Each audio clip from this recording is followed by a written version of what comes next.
Assalamualaikum warahmatullahi wabarakatuh. Saya Andika Dwi Prasetyo. Di sini saya akan membahas kode pemrograman kasir sederhana menggunakan Laravel. Berikut adalah folder-folder dan file-file yang akan digunakan untuk menulis kode pemrograman nantinya. Yang pertama kita menuju ke file env. Di sini terdapat banyak sekali tulisan-tulisan, namun yang kita akan gunakan yaitu adalah yang ini untuk koneksi database kita. Di sini DB connection akan diisi MySQL karena kita menggunakan koneksi MySQL. Ini untuk database hostnya 127.0.0.1 atau localhost. DB port ini kita biarkan seperti ini, dan DB database ini yaitu nama database yang akan kita gunakan atau buat, dan database username adalah root. Untuk selanjutnya kita akan menuju ke MFC. Yang pertama yaitu model berada dalam folder app, lalu dalam folder models. Model ini berfungsi untuk merepresentasikan tabel-tabel yang ada di dalam database agar dapat dioperasikan menggunakan query seperti create, update, dan delete. Untuk model akan berisikan sesuatu yang berbentuk seperti ini. Kita tuliskan untuk penulisannya, kita tulis protected, lalu $variable, lalu nama-nama kolom yang ada di dalam tabel barang. Untuk nama model sendiri harus sama dengan nama tabel yang ada di dalam database agar tidak terjadi error. Yang kedua dalam MVC yaitu view. View terdapat di dalam folder resource, lalu dalam folder view. View ini isinya yaitu untuk menampilkan halaman di browser kita atau halaman HTML.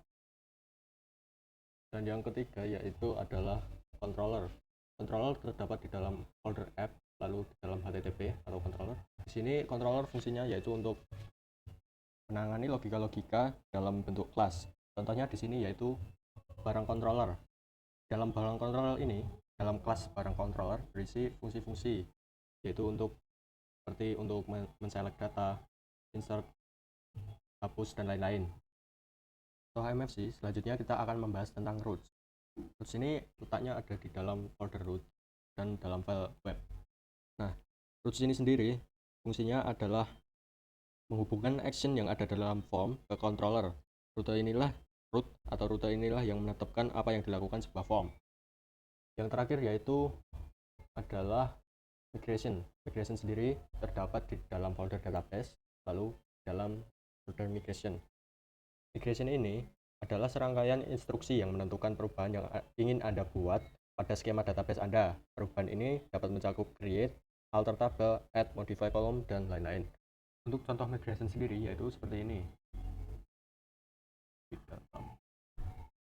Nah, di dalam ini terdapat skema struktur tabel. Untuk tabel struct seperti ini, adalah tabel ID. Di sini ID sifatnya itu auto increment. Di sini untuk kolom transaksi ID dengan tipe data integer, barang ID juga integer, dan seterusnya. Untuk selanjutnya kita akan membahas tentang kode program kasir sederhana itu sendiri, mulai dari login, mencet transaksi, menambah barang, hingga mencetak stroke. Yang pertama-tama kita akan membahas login. Untuk membuat login, yang pertama-tama kita harus lakukan yaitu membuat halaman yang akan ditampilkan atau halaman HTML. Setelah itu, setelah membuat file ini, kita perlu membuat rute yang fungsinya untuk menampilkan halaman HTML yang sudah dituliskan. Caranya yaitu dengan kita pergi ke halaman web. Lalu untuk menampilkan halaman login, kita tuliskan seperti ini, root.2.2 get. Kita menggunakan get karena kita akan menampilkan halaman. Query-nya /signin, kita namai dengan signin. Lalu kita tuliskan function. Karena kita hanya ingin menampilkan sebuah halaman, kita returnkan view dengan view dari file login blade.php. Dan dari rute ini kita namai login. Nah, untuk fungsi loginnya itu sendiri, kita pertama-tama perlu kembali ke file login blade.php. Yang pertama harus kita lakukan yaitu pastikan kita punya form dan inputnya mempunyai nama. Di sini untuk username saya beri nama username dan password dengan nama password. Dengan actionnya yaitu penulisannya Di sini double kurawal root, nanti kita akan kembali ke file web untuk membuat root lagi dengan nama post login, dan formnya metodenya yaitu post. Nah, kalau sudah seperti ini, kita kembali lagi ke file web, lalu kita harus membuat sebuah rute lagi yaitu rute post. Di sini menggunakan post karena form tadi kita juga post harus sama, URL-nya yaitu /login, lalu kita tuliskan kontrol kita di sini ya, kali ini kita menggunakan login controller namanya, lalu kita tuliskan .2 class, nama function yang akan dituliskan nanti di controller. Di sini saya namai post login, dan nama rute ini sendiri yaitu namanya juga post login. Di sini post login digunakan tadi yang berada di halaman HTML, di sini post login. Lalu jika sudah seperti itu, kita beralih ke controller kita yaitu login controller di sini. Nah, lalu yang kita harus lakukan yaitu kita harus membuat sebuah function di sini, public function post login request $request. Ini fungsinya yaitu untuk merequest atau meminta dari form tadi. Lalu kita membuat sebuah variabel, kita namai dengan validate sama dengan request strip panah validate, yang isinya yaitu inputan kita yang namanya username sama dengan terus panah required, yang artinya dibutuhkan atau harus ada isinya, password juga require. Setelah itu kita memvalidasi apakah sandi atau username kita sudah cocok dengan ada yang di database. Dengan caranya yaitu if out, ini fungsinya untuk mengautentifikasi percobaan atau attempt dari variabel validate yang ada di sini, apakah username atau password itu sesuai dengan yang ada di database. Nah, jika sudah sesuai akan di return dan di redirect ke halaman home. Nah, jika sudah seperti itu, nanti hasilnya akan seperti ini. Kita akan coba dengan username bwd, password kita duduk.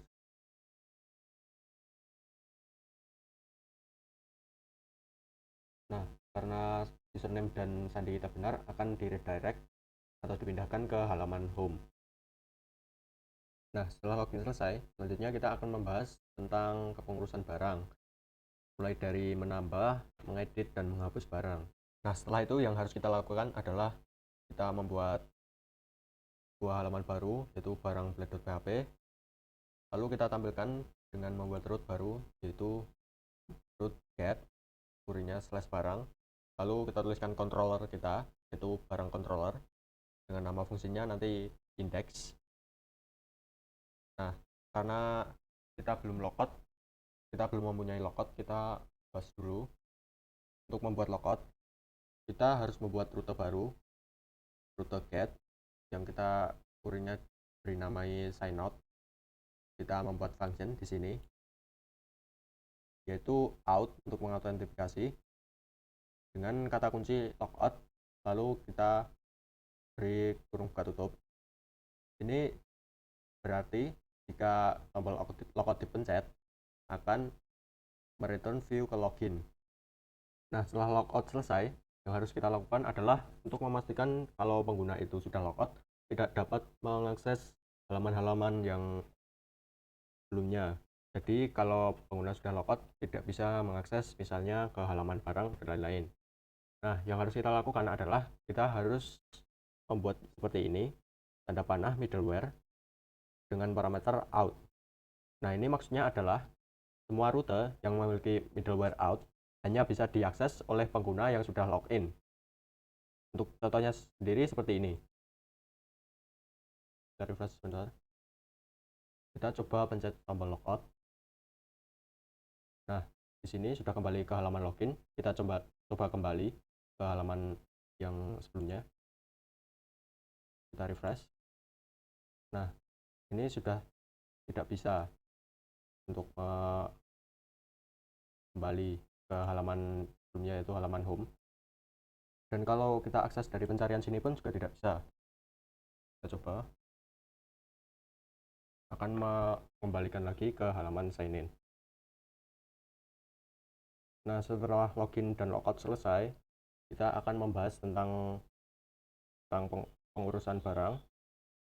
Nah, di dalam halaman HTML-nya di sini ada form, yaitu actionnya, rutenya, nama rootnya post barang dan metodenya post. Di sini ada di dalam formnya ada inputan yang namanya kode, nama, harga, dan stok. Nah, untuk menampilkan halaman dari barang ini sedikit berbeda daripada menampilkan halaman sign in. Nah, kalau di sign in ini menampilkannya langsung di bawahnya root di sini, kita buat fungsi di sini. Namun kalau tadi di barang, kita membuat fungsinya di dalam barang controller. Kenapa? Karena di barang controller ini kita tidak hanya menampilkan sebuah halaman, tapi kita juga mau menyisipkan data, yaitu data-data dari tabel barang menggunakan kata kunci compact yang diisi dari variabel barang all. Nah, barang all ini sendiri isinya yaitu untuk menselect dari tabel barang. Karena kita ingin menselect semua, kata kuncinya kita menggunakan all kurung buka tutup. Nah, ini barang ini diambil dari model barang di sini, yang fungsinya adalah untuk merepresentasikan tabel barang dari database kita. Nah, setelah untuk menampilkan halaman selesai, kita lanjut ke insert ke dalam tabel barang. Yang pertama kita lakukan adalah mengecek dulu form kita. Form kita actionnya yaitu dengan root post barang, metodenya post. Nah, kalau kita mempunyai form di Laravel itu kita harus menggunakan @csrf agar bisa berjalan. Nah, selanjutnya kita pergi ke rootnya. Nah ini dia root kita post dengan query-nya /post barang. Controllernya barang controller dan nama fungsinya post barang dan nama rutenya post barang. Nah, di fungsi post barang ini sendiri isinya yaitu ini dia function post barang request validate lagi, yang fungsinya untuk meminta data-data dari form. Nah, data-data yang diminta itu sendiri ada kode, nama, harga, dan stok. Untuk kode sendiri di sini required unique atau dibutuhkan dengan kode unik di dalam tabel barang kolomnya kode. Jadi saat kita memasukkan data itu harus namanya unik atau tidak boleh sama dengan data-data yang sudah ada sebelumnya di dalam tabel barang dan dalam kolom kode. Nama di sini juga sama, required unique dalam tabel barang kolomnya nama, dan harga di sini hanya required saja, ke stok juga sama. Nah, setelah data-data berhasil didapatkan di sini, kita membuat variabel baru yang isinya memuat di dalam tabel barang create, yaitu kalau query itu insert into. Nah, data-datanya kan sudah dimuat di dalam variabel validate. Ini kita tinggal tuliskan saja variabelnya di sini. Nah, setelah create selesai, selanjutnya yang akan kita lakukan adalah menampilkan data-data di tabel barang ke dalam HTML. Nah, tadi kan ini data dari select sudah disisipkan menggunakan compact di sini. Yang perlu kita lakukan selanjutnya adalah pergi ke halaman barang. Kita ke tabel. Kita gunakan for each di atas tr. Nah, tadi kan di dalam controller nama variabelnya barang all, maka di sini kita tuliskan saja di sini variabel all as variabel $brg, artinya variabel barang alias variabel brg. Nah, di sini untuk memasukkan data-datanya ke dalam td, di sini untuk baris atau kolom nomor, di sini menggunakan fungsi Laravel yaitu menggunakan $loop panah iteration. Nanti ini fungsinya untuk membuat nomor berurutan sesuai data yang ada. Lalu untuk kolom kode, di sini kita gunakan $brg di sini. Lalu menggunakan panah kolom kode, di sini $brg panah kolom nama dan seterusnya.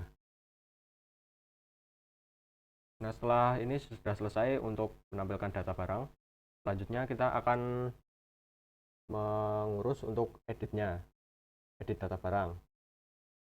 Nah, untuk edit sendiri, di sini saya menggunakan sedikit script di sini yang bertujuan untuk misal di sini kita pencet tombol edit. Nah, untuk mengedit kita cukup di sini saja, tidak perlu membuat halaman baru. Lalu untuk penjelasannya yaitu di sini untuk tombol edit, jika dipencet atau on click akan menciptakan sebuah function yaitu function isEdit button yang parameter isinya yaitu ada ID, kode, nama, harga, dan juga stok. Nah, untuk functionnya sendiri ada di sini, function isEdit button dengan parameternya di sini akan membuat variabel baru jika tombol edit dipencet. Dokumen get element by ID form barang ini artinya yaitu akan mengambil form barang yang tujuannya di sini akan diubah actionnya form di sini dot action sama dengan petik slash barang $ID, yaitu di sini halaman barang, ID barang sama dengan ID yang didapatkan dari button di sini. Ini dia. Setelah itu di bawahnya ini dokumen get element by ID kode dot value sama dengan kode. Nah, ini maksudnya adalah dokumen get element by ID kode yang ini mengambil satu inputan di sini di atas, input dengan kode yang ID-nya namanya kode, itu diambil di sini, dirubah value-nya menjadi kode dari parameter di atas ini. Begitu pula yang di bawah-bawahnya ini. Nah, itu saja untuk scriptnya. Setelah itu kita terus di root-nya. Untuk root-nya ini dituliskan seperti ini, root post slash barang slash ID, yaitu ID yang dari sini tadi. Lalu kita tuliskan kontrolnya, barang controller, lalu nama functionnya edit barang. Setelah itu kita pergi ke controller.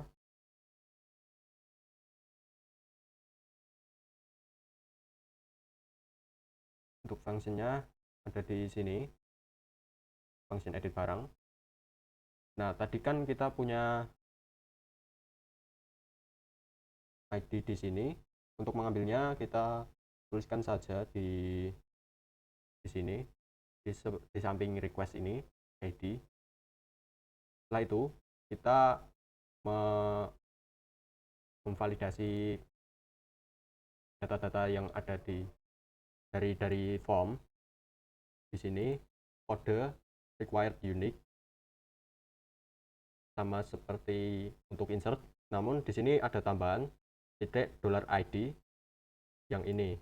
Jadi misal kode dari ID tertentu, misalnya kode dari ID 1. Nah, untuk selanjutnya juga sama, untuk nama ini, untuk harga dan stok hanya required saja. Untuk mengeditnya, di sini kita buat variabel baru yaitu variabel edit dari tabel barang, di mana kolom ID sama dengan ID dari sini. Lalu kita eksekusi editnya di sini, $edit panah update kurang siku kolom kode sama dengan dari form yang namanya kode, nama dari form nama, dan selanjutnya juga seperti itu. Nah, untuk edit cuma seperti itu saja. Selanjutnya kita pindah ke hapus. Untuk hapus sendiri yang kita perlukan di halaman HTML ini yaitu kita buka form baru dengan actionnya namanya, rootnya namanya dash barang, metodenya post dengan input tipe hidden, tipenya karena kita ini tidak diperlukan untuk ditampilkan. Nama inputannya adalah ID dan value-nya yaitu ID dari satu baris dari tabel barang. Selanjutnya kita pergi ke rute di sini. Ini dia untuk rute destroy barang, root post slash des barang, controllernya barang controller, nama fungsinya des barang, dan nama rutenya des barang. Lalu kita kembali lagi ke barang controller. Untuk fungsinya adalah di sini public function des barang request, ID-nya didapat dari input type hidden tadi. Untuk eksekusinya barang, di mana ID sama dengan ID yang didapat dari inputan tadi. Untuk kepengurusan barang sekarang sudah selesai. Selanjutnya kita akan membahas tentang sistem transaksinya. Pertama-tama yang harus kita lakukan yaitu pergi ke root untuk menampilkan halaman home. Di sini sama persis seperti halaman barang, hanya berbeda namanya saja. Lalu kita pergi ke controller, home controller. Lalu yang pertama-tama dilakukan adalah di sini ada function index adalah men-select data dari tabel barang. Yang kedua yaitu ketika halaman dibuat akan membuat transaksi baru. Ini konsepnya yaitu pertama-tama di sini membuat sebuah variabel yang isinya session struct ID. Namun kita belum memiliki session struct ID ini. Nah, lalu di bawahnya ini mengecek jika tidak ada struct ID akan membuat atau menginsert tabel struct. Namun yang diisi di sini hanya kolom tanggal dengan isinya yaitu waktu sekarang di Asia, Jakarta. Setelah itu di bawahnya baru akan diisi session struct ID yang isinya yaitu ID dari satu baris yang baru diciptakan di sini. Nah, yang terakhir di sini baru variabel struct ID ini baru diisi setelah session ini sudah dibuat. Nah, barang all di sini akan ditampilkan pada form dalam select dropdown di sini for each barang all as brg di sini. Ini nanti fungsinya untuk mengisi tabel detail. Di sini pada form action menggunakan root post detail, metodenya post. Di sini juga ada inputan type hidden dengan nama transaksi ID, value-nya struct ID yang dibuat dari sini. Setelah itu kita pergi ke root. Ini root yang kita pakai, root post dengan query-nya slash post detail, controller detail controller, dan nama fungsinya post detail, nama rutenya adalah post detail. Di dalam detail controller ini terdapat function yaitu function post detail. Di sini request mengambil data dari transaksi ID, barang ID, dan jumlah. Dikarenakan subtotal pada kolom tabel detail belum ada di dalam form dan kita harus membuatnya secara manual, yaitu kita ambil harga dari tabel barang dikalikan jumlah dari form yang ada di HTML. Lalu yang harus kita lakukan adalah mengecek apakah stok barang itu lebih atau sama dengan dari jumlah yang diminta dari pelanggan. Lalu di bawahnya sini kita akan mengisi tabel detail itu sendiri. Kolom transaksi didapat dari request transaksi ID, barang juga request barang ID, jumlah request jumlah, subtotal ini didapat dari variabel subtotal ini. Nah, setelah selesai untuk menambahkan data barang pada tabel detail, selanjutnya yang kita lakukan adalah mengupdate stok yang ada di dalam tabel barang. Pertama-tama yang kita lakukan adalah membuat variabel baru untuk menampung stok yang terbaru, yang isinya yaitu kita ambil stok dari tabel barang yang belum kurang, lalu kita baru kurangi dengan request jumlah. Lalu untuk eksekusinya yaitu kita tampung di variabel stok final barang, di mana ID barangnya itu adalah dari request barang ID. Lalu kita eksekusi update stok sama dengan dari variabel stok ini. Lalu jika semua ini, kondisi ini terpenuhi, semua ini akan dieksekusi lalu akan di-redirect ke halaman home dengan menampilkan pesan berhasil menambah barang jika stok ini lebih atau sama dengan jumlah yang diminta. Jika salah akan redirect ke halaman home dengan pesan stoknya kurang. Setelah selesai dengan menambahkan data ke dalam tabel detail, selanjutnya yang kita lakukan adalah menampilkan daftar belanjaan. Caranya yaitu kita pergi ke home controller, kita menampilkan detail, kita tampung di dalam variabel detail all, tabel detail with atau dengan relation barang di mana transaksi ID sama dengan truk ID. Nah, relation ini didapat dari function yang ada di dalam model cell ini. Apa maksudnya ini? Ini maksudnya function barang ini memiliki hubungan dengan model barang dengan kunci barang ID. Jadi selama barang ID ini sama, itu bisa mengambil data-data dari tabel barang.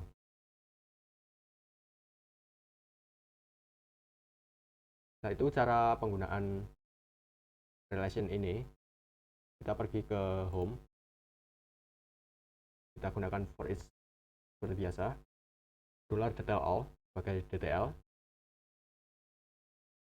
Nah, khusus untuk data yang ada pada tabel barang, kita tuliskan seperti ini, $DTL panah, nama fungsinya tadi, lalu panah, baru nama kolom yang ada di tabel barang.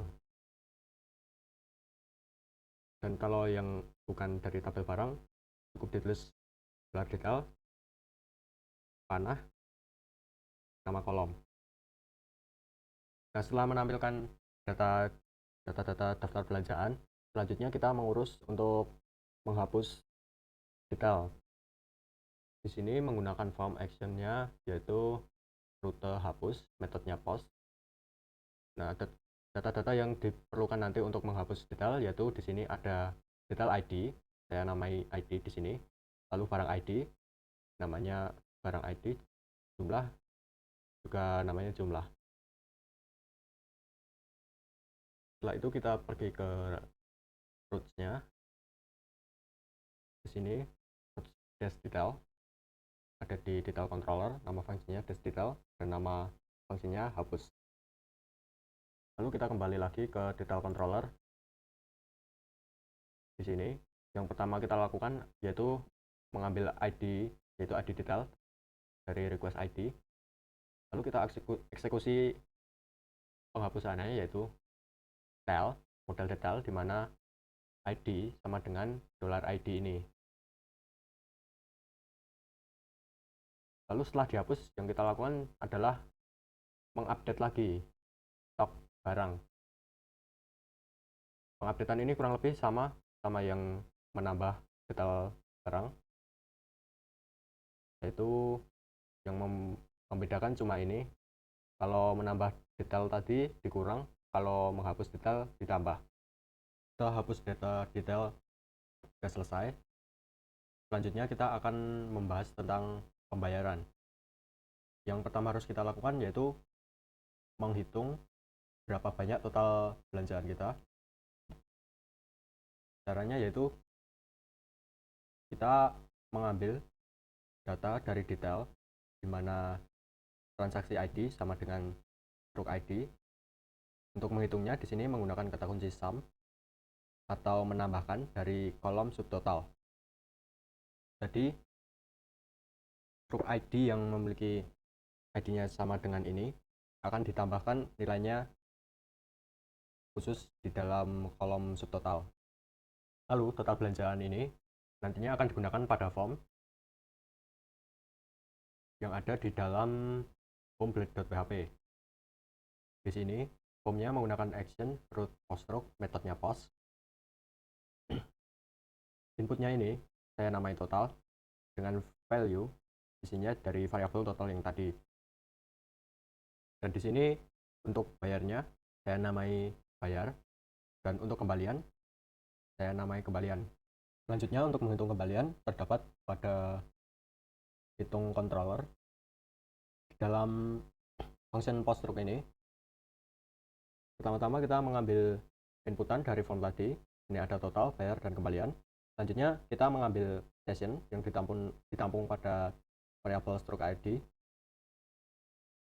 Lalu untuk menghitung kembalian, kita perlu mengambil pembayaran kurangi dengan total belanjaan. Nah, sebelum kita mengupdate tabel stroke, kita perlu memvalidasi apakah pembayaran itu lebih atau sama dengan total belanjaan. Jika kondisi ini benar, kode ini akan dieksekusi dan akan return dengan pesan pembayaran berhasil. Jika ini tidak terpenuhi, akan menampilkan pesan uangmu kurang. Setelah selesai menghitung kembalian, selanjutnya kita tinggal menampilkannya. Pertama-tama kita kembali dulu ke home controller. Untuk menampilkan kembalian, pertama-tama kita harus mengeceknya dulu apakah kembalian itu ada nilainya atau tidak. Jika kembalian itu tidak ada nilainya, kembalian akan di set 0. Jika kembalian itu ada nilainya, kembalian akan mengambil dari tabel yang sudah diambil pada variabel stroke ini. Setelah itu kita baru lanjut ke halaman HTML-nya. Di sini untuk bayar diambil dari variabel stroke karena bayar. Lalu kembalian diambil dari dolar kembalian. Nah, selanjutnya kita tinggal menyimpan transaksi. Di sini ada tombol simpan transaksi. Saya menggunakan onClick window location href yang fungsinya untuk mengubah lokasi halaman ke halaman cetak. Pada halaman cetak ini nantinya berisi stroke. Di sini untuk menampilkannya diambil session stroke ID, lalu data all ini menggunakan relasi dengan barang yang akan ditampilkan pada halaman HTML. Di sini menampilkan daftar belanjaannya, dan di sini menampilkan untuk pembayarannya. Lalu yang terakhir adalah tombol kembali. Nah, pada saat tombol kembali ini dipencet, nantinya itu akan menghapus session stroke ID. Nah, dikarenakan stroke ID ini sudah dihapus, nanti akan direct ke home dan akan membuat transaksi baru. Seperti itulah program kasir sederhana milik saya.